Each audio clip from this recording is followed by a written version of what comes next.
नमस्कार, hello doctor के live phone इन कार्यक्रम में आप सभी का स्वागत है।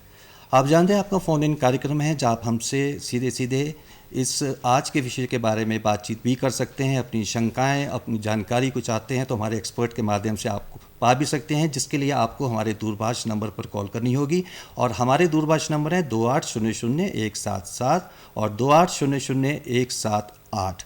यदि आप शिमला से बाहर से कॉल करेंगे तो सभी जानते हैं शिमला का STD कोड 0177 लगाना, इसे अवश्य लगाएं। टेलीफोन नंबर्स आप एक बार फिर नोट कर लें, 2800-177 और 2800-178।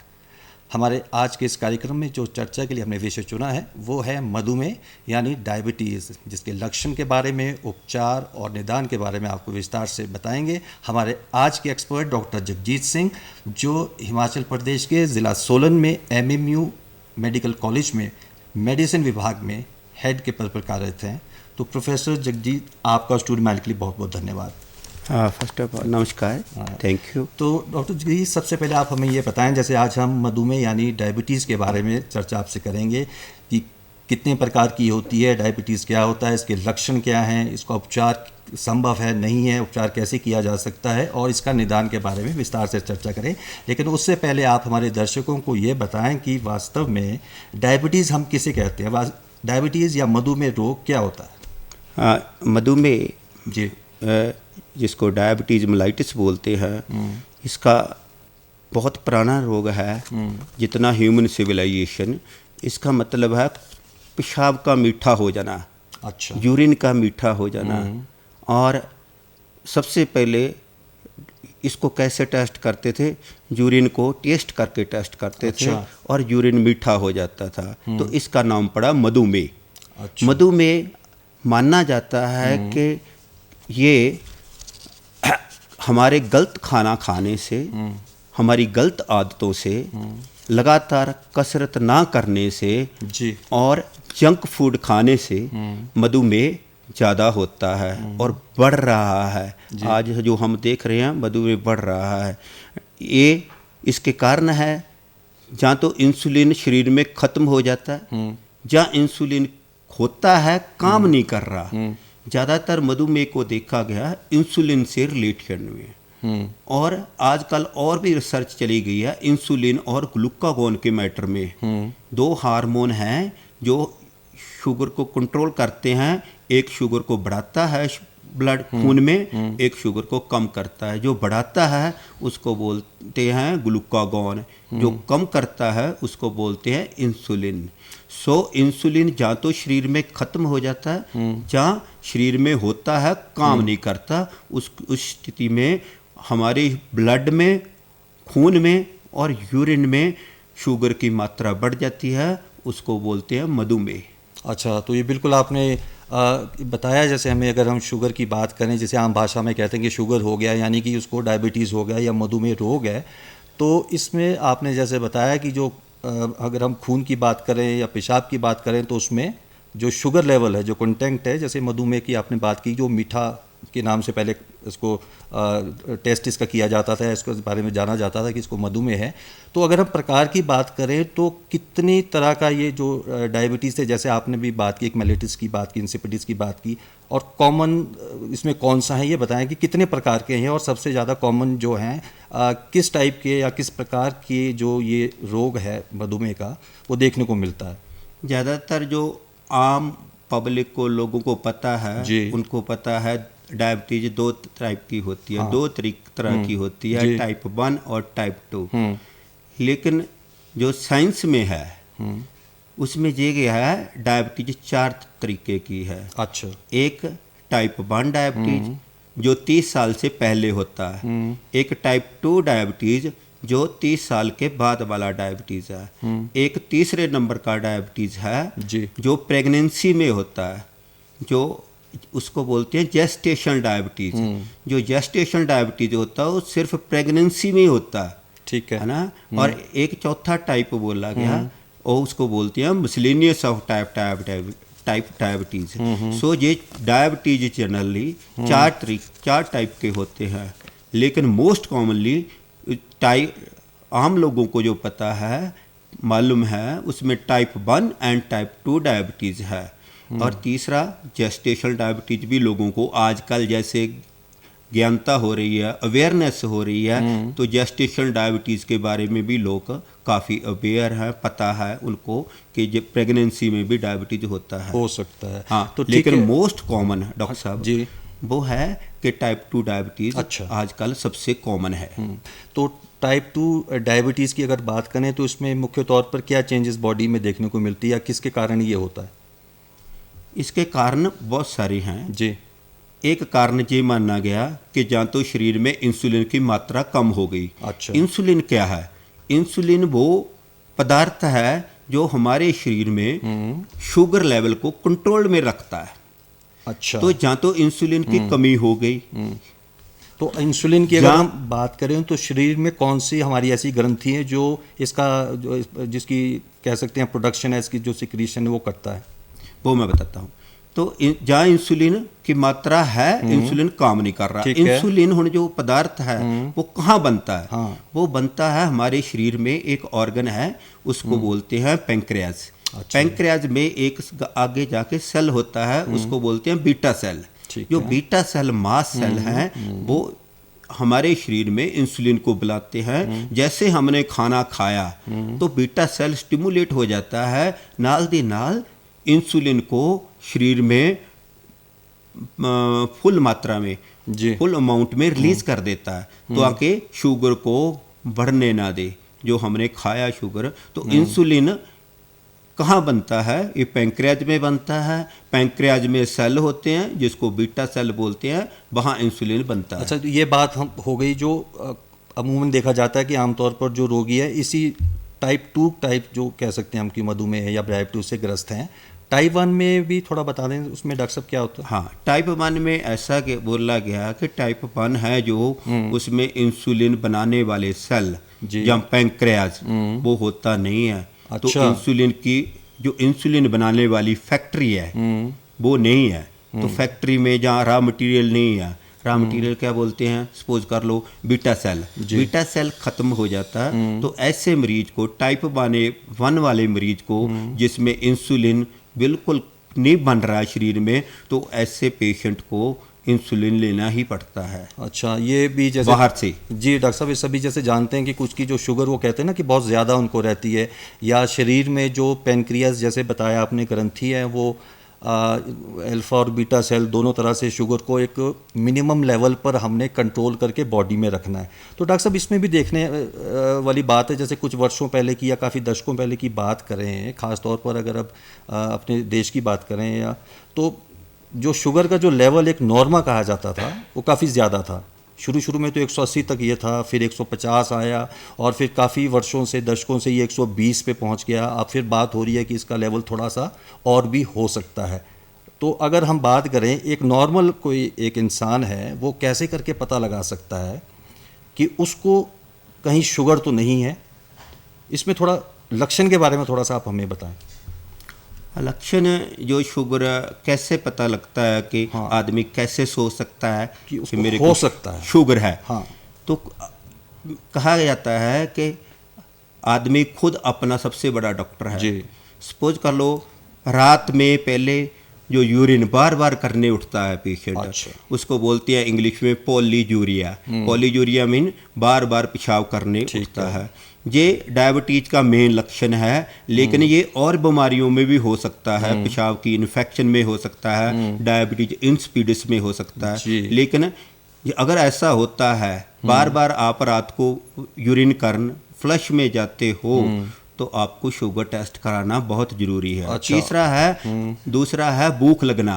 अच्छा। आपको बहुत ज़्यादा भूख लगती है। अच्छा। तीसरा है आपका वजन जहाँ तो बहुत बढ़ गया जहाँ कम हो गया। अच्छा। हाँ, कम हो गया। ये चौथा है कि आप में कोई चोट लग गई, कोई जख्म हो गया, कुछ कट गया, वो जख्म जल्दी से ठीक नहीं होता, जिसको इंग्लिश में हीलिंग बोलते हैं। तो हीलिंग नहीं होती ऐसी सिचुएशन में हर बंदे को, हर पर्सन को जिसको जख्म नहीं ठीक हो रहा, पेशाब बार बार रहता है रात को, वेट कम हो रहा है, भूख ज़्यादा लग रही है, तो शुगर टेस्ट कराना बहुत ज़रूरी है। अच्छा, ये तो जैसे आपने डॉक्टर साहब ये लक्षण बताएं कि आमतौर पर अगर रूटीन में हम देखें कि अगर हमें बार बार यूरिनेशन के लिए जाना पड़ता है, पेशाब बार बार आ रहा है, और फिर आपने ये कहा कि जो आपका एक बॉडी वेट जो होता है कि अचानक एकदम से बढ़ना और एकदम से कम हो जाना, तो ये मुख्य तो यही इसमें रहे कि जिससे आपको थोड़ा सा शक हो सकता है कि शायद आपको कहीं शुगर ना हो। तो डॉक्टर साहब, इसमें अगर हम बात करें तो शुगर जब किसी को अगर होता है और ये सिम्टम या ये लक्षण सभी देखने को मिलते हैं, तो जो उसका जो शरीर में जो शुगर का लेवल अचानक से वो बहुत ज़्यादा बढ़ सकता है या वो धीरे धीरे से राइज करता है? देखो, जब आप टेस्ट कराओगे जी शुगर के, जी तो शुगर के टेस्ट हैं, कुछ ब्लड के टेस्ट हैं, कुछ यूरिन के टेस्ट हैं।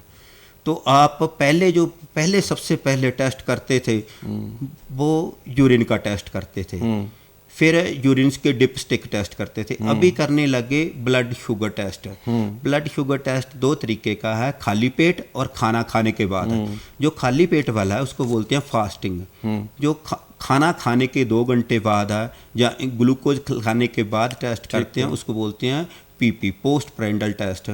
और तीसरा टेस्ट एक नया आया है जिसको बोलते हैं ग्लाइकोसाइलेटेड हीमोग्लोबिन, और आम लोगों की भाषा में 3 महीने वाला शुगर टेस्ट बोलते हैं। अच्छा, हाँ, ये 4 टेस्ट हैं। अब दूसरा क्वेश्चन है कितना होना चाहिए शुगर लेवल, या वो अचानक उतना बढ़ जाता है एकदम, जिसको पहली बार कोई अगर अपना चेक कराना चाहता है कि शुगर है, कि या वो धीरे धीरे धीरे बढ़ता है? ये कहना थोड़ा सा मुश्किल है भी एकदम बढ़ गया, लेकिन अच्छा। ये डेफिनेट है। अगर आपको पेशाब 12 बार ज़्यादा आ रहा तो आपके खून में और यूरिन में शुगर की मात्रा ज़्यादा है, बहुत ज़्यादा है। नियर अबाउट अगर फास्टिंग खाना खाने के बाद 300, 200, 400 ऐसे भी हो सकती है। हाँ, और ये जैसे डॉक्टर साहब आपने बताया कि और भी ऐसे रोग हैं जिसमें ये लक्षण देखने को मिल सकते हैं। जैसे आमतौर पर ये हो गया, जैसे वो आपने बात की कि पेशाब के वाली तंत्र में या कुछ में कोई इन्फेक्शन हो जाए तो भी बार बार पेशाब आता है। वो थायराइड की अगर समस्या आ जाए तो भी वेट गेन हो सकता है या लॉस हो सकता है, वो भी उसमें इश्यूज़ रहते हैं। तो उचित तो यही होगा कि आप समय रहते अपना शुगर का टेस्ट करवा लें। और हाँ, बिल्कुल। और टेस्ट का भी आपने बताया कि अब तो तरह तरह के होते हैं। इसमें डॉक्टर साहब एक टेस्ट की बात करें, जैसे आमतौर पर जैसे हम कहते हैं ना, वो लाइफस्टाइल डिजीज़ वाली बात होगी। जो एक दौड़ भाग वाली हमारी ज़िंदगी आजकल हो गई है, हर कोई जो देखो दौड़ रहा है, भाग रहा है, बिज़ी है। तो एक शुगर हो गया, एक बीपी होगी, ये एक तरह से लाइफस्टाइल वाली बीमारियां इसको कहते हैं। हाँ। और इससे बचाव के लिए यही सलाह दी जाती है कि आप थोड़ा सा काम से हटकर अपने शरीर के लिए भी थोड़ा समय निकालें, एक्सरसाइज करें, योगा करें, खान पान में भी चेंज आप करें। इसके बारे में थोड़ा डॉक्टर साहब बताएं। हाँ जी, ये बहुत इम्पोर्टेंट क्वेश्चन है जी। डायबिटीज मैं पहले भी बोला उतनी ही पुरानी है जितना इंसान, ह्यूमन सिविलाइजेशन। ये अभी अचानक इतनी ज़्यादा क्यों हो गया, जिसको बोलते हैं pandemic types, all over the globe इतनी क्यों बढ़ गई? ये सारी लाइफस्टाइल हमारी गलत आदतों से है। जी। जो हमारी गलत आदतें हैं, हमने जंक फूड ज़्यादा कर दिया, शुगर का सेवन खाने में ज़्यादा कर दिया, नमक का सेवन ज़्यादा कर दिया हमने, और कसरत हमने बंद ही हो गई बंद है कर दी। और ज़्यादातर जो काम हमारा है वो सीट पे बैठ के ही हो रहा है। बिल्कुल जी, बैठे बैठे आप अपना इसको आपको मैं सॉरी टोक रहा हूँ, इसको सेडेंटरी लाइफस्टाइल, बैठे बैठे वाला काम करने लग गए, ज़्यादातर कंप्यूटराइज हो गया और मैनुअल हार्ड वर्क नहीं है उतना जितना पहले काम हम करते थे। आपने ऑफिस में आना, पहले आप पैदल चल के आते थे या साइकिल से आते थे, अब आप कार पे आते हो।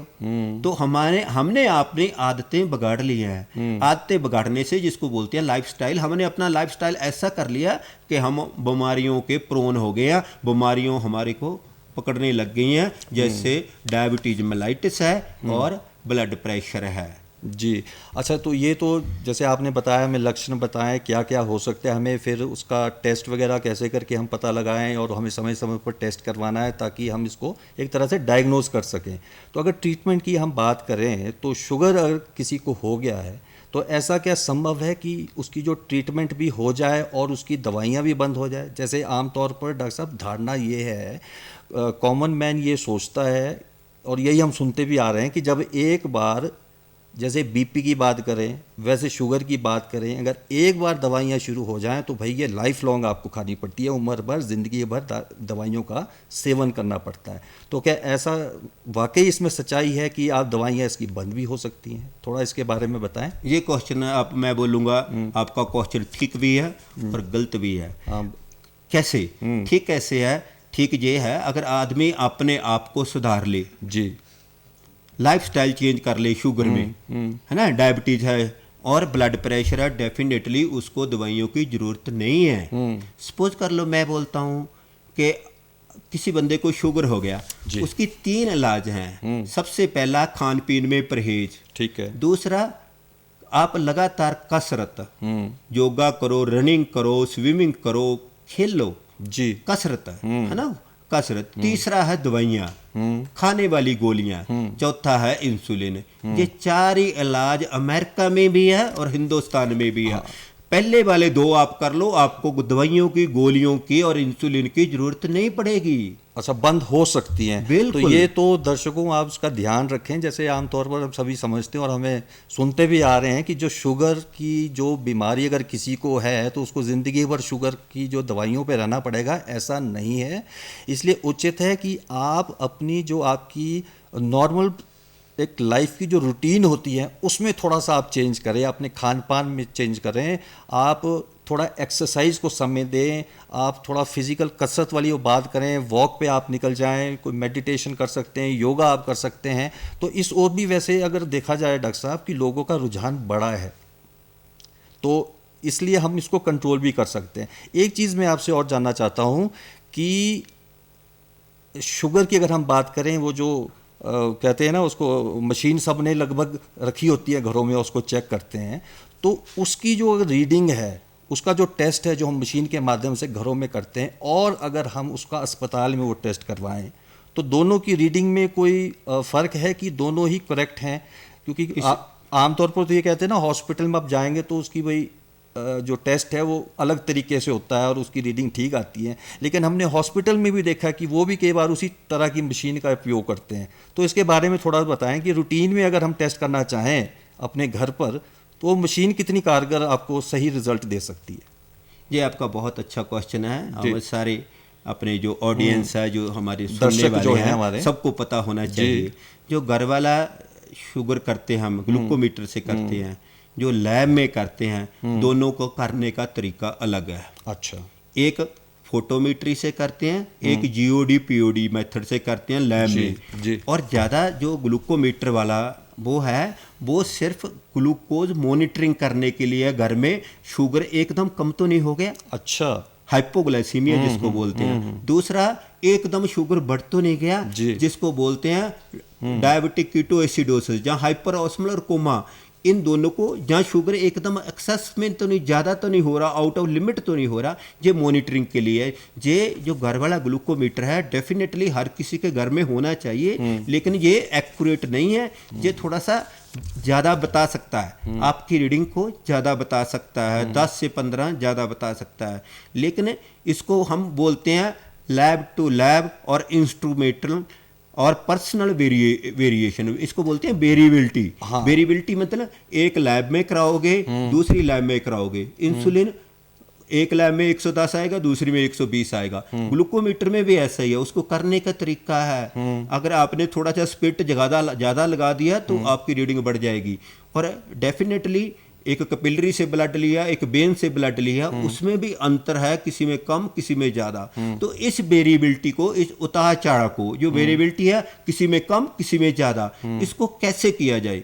इसको सबसे बेस्ट मेथड आया अभी, जो वेरिएबिलिटी कम करने के लिए, उतार चढ़ाव कम करने के लिए, उसको बोलते हैं ग्लाइकोसाइलेटेड हीमोग्लोबिन, जो हर किसी को, डायबिटिक पेशेंट को एट लीस्ट जो रिकमेंडेशन है, साल में 4 बार करना चाहिए, हर 3 महीने बाद उसको करना चाहिए। नहीं तो साल में 2 बार जरूर करे, तो कि आपको पिछले 3 महीने की एवरेज पता लग जाए और आपका शुगर बहुत अच्छे से कंट्रोल हो जाए। बिल्कुल सही डॉक्टर साहब, जैसे आज आपने हमें बताया कि जब हम शुगर या मधुमेह की बात करें तो इससे ऐसा नहीं है कि हमने घबराना है और वो धारणा भी नहीं है कि एक बार अगर दवाइयाँ इसकी हमें लग जाए या दवाइयों का सेवन शुरू हो जाए तो हम इसको बंद भी कर सकते हैं। बंद भी हो सकती हैं दवाइयाँ, और बंद कैसी होंगी, हमें थोड़ा अपने जो रूटीन है, हमारी लाइफस्टाइल जो है उसको चेंज करना होगा। थोड़ा सा हमें अपने शरीर के लिए भी समय देना होगा, चाहे एक्सरसाइज के माध्यम से हो, वॉक के माध्यम से हो, और जो हमारा जो खान पान है और जो वे ऑफ आपका वर्किंग है, ज़्यादा आप सेडेंटरी लाइफ जीते हैं, बैठ बैठ के ही आप काम कर रहे हैं, थोड़ा सा शरीर के लिए भी हमने समय निकालना है।